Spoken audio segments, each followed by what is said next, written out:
Hello viewers, you join me at the airport in Zagreb. The voice you can hear behind me is my flight to Paris boarding. It's all a little bit last minute, a little bit close to the wire, but I'm on my first international flight since the pandemic. It's all a little bit nerve-wracking, but I'm flying to Texas for the Faithless Forum, and I will try to document as much as possible what the journey is or ends up being like. Hopefully this will be somewhat interesting.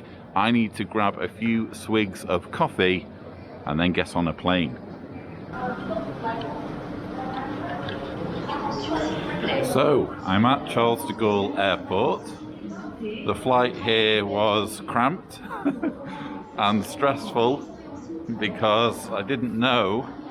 Well, first of all, it was a little bit of stress getting onto the flight in Zagreb with all the paperwork. But then when I was on the flight to Paris, it was really cramped. It was packed. And they started handing out forms, which the French authorities need, where you give them your contact details. And I didn't have a pen on me, and I was panicking as to whether I knew all the information they wanted. Anyway, thankfully I managed to borrow a pen, and even though the form looked really ominous, it was actually quite easy to fill in. So that was that panic over. Now here I am, walking through Charles de Gaulle on my way to the gate for the flight to Boston, and then once I land in Boston, it's one more flight to Austin. This is an event called Faithless Forum basically for atheists, with a focus on, I guess, atheist YouTubers, atheist content creators. And there are a number of people who I'm really looking forward to meeting in person, finally. So, first leg of a long journey over. Much more awaits.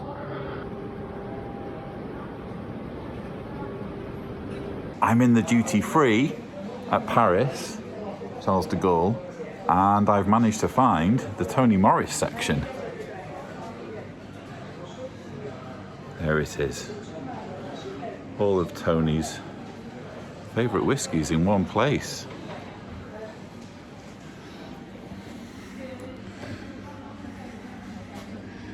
Just a little bit too pricey for this YouTuber.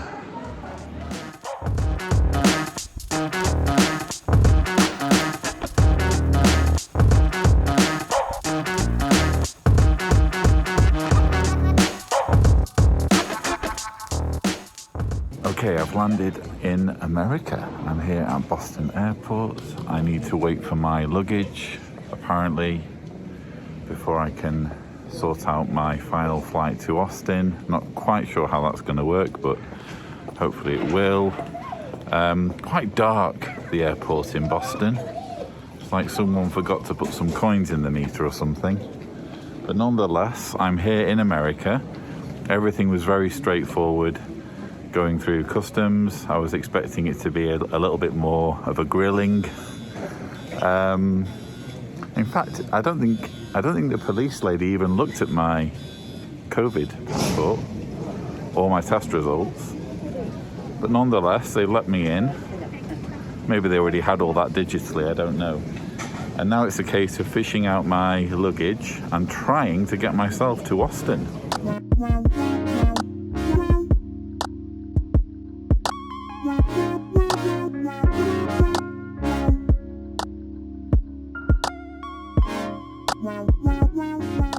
I may have somewhat lapsed in my recording of my travel log, but here I am at the Faithless Forum.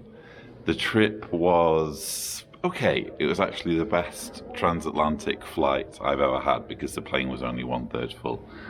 And yeah, a little bit stressful, but I'm here now, and this is the morning after the conference opened. So there will be links below if you want to see what it was like when the conference opened.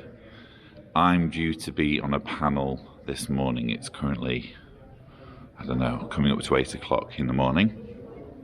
And I'm going to be on a little bit later talking about, I think, parenting as an atheist. So that should be interesting. But yeah, so far it's been wonderful to connect with lots of other content creators who deal with religion, and it's been especially sweet to meet some of those who enjoy my content, some of those who watch this channel. So yeah, so far I'm really enjoying the experience of being in Austin for this event. Obviously it's a bit of a wrench not being able to share it with my family, with Deanna and the children, but yeah, no complaints so far. So we fast forward to my final morning in Austin. I actually fly out this afternoon. Nice sunny weather for my departure. I must apologise, clearly I did not film as much of the conference as I intended, because it hasn't really flown very well, the narrative of this video. But I figured it might be worthwhile jumping on camera just to introduce a few clips of me speaking to various other speakers about their thoughts on the Faithless Forum. Yeah, I thought it was absolutely amazing. I was one of the planners, and as such, it was so incredibly stressful.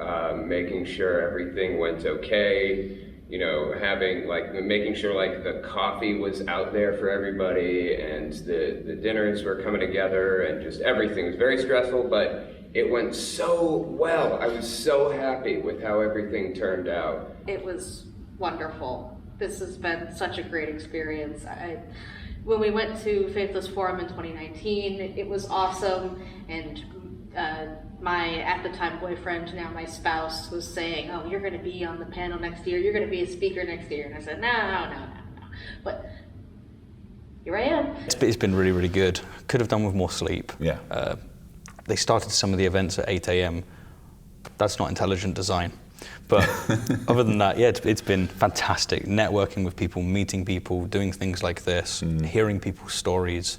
It just broadens your horizons. It's been great. Yeah. Like I said this morning, I just love meeting people in person that I've connected with online. You know, we thought we were going to go to Europe last year. We thought we'd meet you in Croatia, but here we are in Austin, Texas. I think every conference has its own fingerprint, and this is something unique, you know, to see people come together who are primarily YouTube-based, who are targeting that specific kind of audience, be here to promote each other, to learn from each other, and to give a signal boost, you know, to channels that are amazing but haven't yet been discovered. And I've discovered a few even while I've been here. So, you know, plus, you know, with post-COVID, being around with fellow human beings has been pretty therapeutic and amazing. Well, I have been enjoying the conference so far, Lloyd Evans, and we are standing very close to get in the shot for this camera. Yes, this personal space is being invaded as we speak. Thankfully, we're both vaccinated. Otherwise, this would be extremely uncomfortable. And inappropriate, yeah. I think it was great. I think there were so many debates or conversations that sparked up from it. But I think for me personally, it was a really great opportunity to kind of debunk a lot of this notion of sheltering Islam specifically. Needless to say, there were many others I could have interviewed. Again, the whole thing was just a whirlwind. It was a pretty intense 3 days or 2.5 days, and there were many things said on the stage that really resonated with me and really gave me something to think about.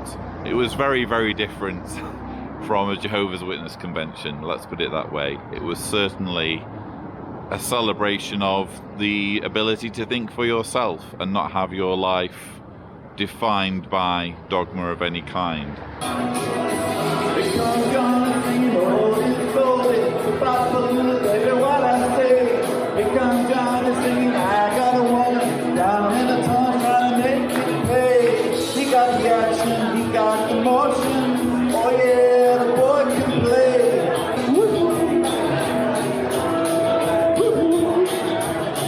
He's just stood on the piece of Lego.